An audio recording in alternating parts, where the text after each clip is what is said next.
मेरे पिताजी यहीं पे क्यों अदृश्य हुए? लगता है कोई पवित्र पत्थर है। पैर में हंस क्यों रहे हो? समय से पहले की बात है। नेचर और मनुष्य के बीच एक ऐसा रिश्ता था जो सिर्फ भक्ति और श्रद्धा से जुड़ता था। पंजुर्ली डाइवा एक डिवाइन भूता यानी स्पिरिट डिटी जो विलेजर्स को प्रोटेक्ट करता था और इंसान और प्रकृति के बीच बैलेंस बनाए रखता था। लेकिन इंसान की ग्रीड और एम्बिशंस बार बार इस डिवाइन बैलेंस को तोड़ने की कोशिश करती है। ये कहानी कांतारा चैप्टर 1 लेकर आ रही है। क्या सीक्वल है या प्रीक्वल? बहुत लोग कंफ्यूज हो गए थे कि कांतारा चैप्टर 1 एक सीक्वल है या नहीं। ट्रुथ ये है कि ये सीक्वल नहीं बल्कि एक प्रीक्वल है। मतलब जो स्टोरी हमने कांतारा 2022 में देखी जिसमें ऋषभ शेट्टी ने शिवा का रोल प्ले किया था, उसके पहले की कहानी ये मूवी दिखाएगी। ये मूवी हमें ले जाएगी 300 साल पहले के समय में, जहाँ से पंजुर्ली डाइवा की कहानी और उसके रिचुअल्स की शुरुआत होती है। इसलिए इसका नाम रखा गया कांतारा चैप्टर 1, क्योंकि ये असल कहानी की ओरिजिन स्टोरी है। दी डिवाइन पैक्ट। मंगलोर के कोस्टल बेल्ट में एक राजा था जो अपने किंगडम को एक्सपैंड करने की सोचता है, लेकिन उसे पता चलता है कि बिना डिवाइन ब्लेसिंग के उसकी राजगद्दी कभी सेफ नहीं रहेगी।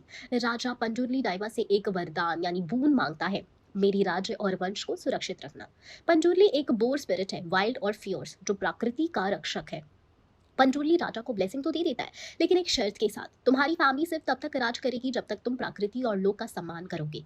अगर तुम या तुम्हारे वंशज इस मर्यादा को तोड़े तो तुम्हारा वंश तबाह हो जाएगा। यही डिवाइन पैक्ट से शुरू होती है Kantara chapter 1, the clash of grid.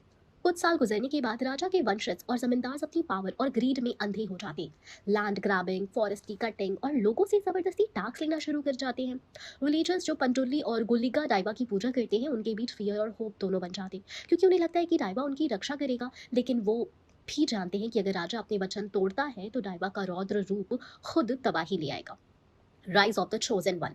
इस दौरान एक वॉरियर जिसका रोल ऋषभ शेट्टी प्ले कर रहे हैं इस प्रीक्वल में सामने आता है। ये वॉरियर एक तरह से पंजुर्ली का भक्त भी है और एक फियरलेस प्रोटेक्टर भी। उसका मिशन होता है विलेजर्स को इनजस्टिस से बचाना और राजा को याद दिलाना कि उसने अपने वंशज के साथ कैसी डील की थी। इस प्रीक्वल में फोकस होगा devotion, sacrifice and divine justice पर। एक तरफ डाइवा और उसकी डिवोटीज जो प्रकृति के साथ बैलेंस मेंटेन करना चाहते हैं, और दूसरी तरफ इंसान का ग्रीड जो जंगल, जमीन और धर्म सब कुछ अपने फायदे के लिए तोड़ना चाहता है। The legacy connection with Kantara. Movie के क्लाइमैक्स में हमें दिखाया जाएगा कि कैसे ये पुरानी कहानी एक लेगेसी बन जाती है, एक परंपरा जो हर जनरेशन में चलते हुए शिवा कांतारा 2022 का हीरो तक पहुंचती है। मतलब कांतारा 2022 जो स्टोरी थी वो इसी पैक्ट का कॉन्टिन्यूशन था, जहां शिवा अपने फादर और अपने वंशजों का कनेक्शन पंजुर्ली से समझता है।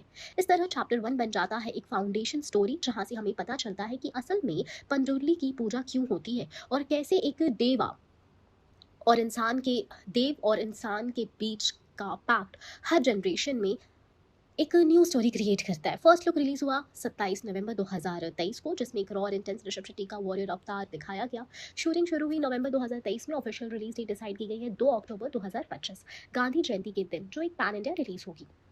कांतारा चैप्टर 1 एक सीक्वल नहीं, ये हमें एक हिस्टोरिकल प्रीक्वल ले जाएगा जहाँ से पूरी कहानी ओरिजिनेट होती है। ये स्टोरी एक तरफ डिवाइनिटी और माइथोलॉजी को एक्सप्लोर करेगी, दूसरी तरफ हमें ग्रीड और यानी ह्यूमन ग्रीड और इनजस्टिस के खिलाफ एक माइथिकल रेजिस्टेंस को दिखाएगी। और सबसे बड़ा कनेक्ट ये है कि हम समझ पाएंगे कि कांतारा जो 2022 में शिवा के अंदर जो देव का रौद्र रूप आया था, उसकी जड़ यानी रूट 300 साल पहले रखी गई थी। इस तरह कांतारा चैप्टर 1 सिर्फ एक मूवी नहीं बल्कि एक माइथोलॉजिकल ओरिजिन सागा है, जो देसी रूट और फोक लोर से जुड़कर एक यूनिवर्सल स्टोरी बन जाती है।